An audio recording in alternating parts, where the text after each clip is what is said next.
বুধবার সন্ধ্যায় কাঞ্চনপুর মহকুমার প্রশাসন, খাদ্য দপ্তর ও পুলিশ প্রশাসনের যৌথ উদ্যোগে কাঞ্চনপুর বাজারের বিভিন্ন দোকানে মেয়াদ উত্তীর্ণ সামগ্রী সহ দ্রব্যমূল্য নিয়ন্ত্রণ করার জন্য এক অভিযান চালানো হয়।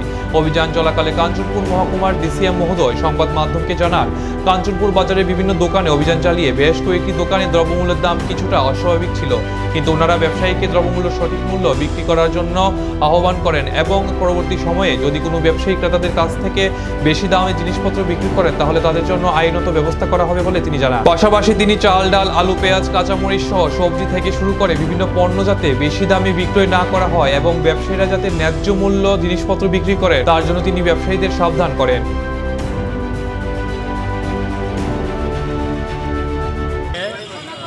মাছ বাজার থেকে সবজির দোকান থেকে আরম্ভ করে সবখানে আমরা রেড করছি।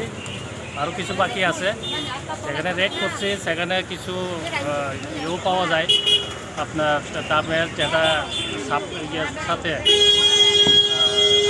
যেটা তারা ইয়ে থেকে কিনে নিয়ে আসে, তারা আর মার্কেটে যেটা বিক্রি করে সেটার সাথে অনেকখানে খাপ খায় না, এমন কিছু দোকান পাওয়া যায়।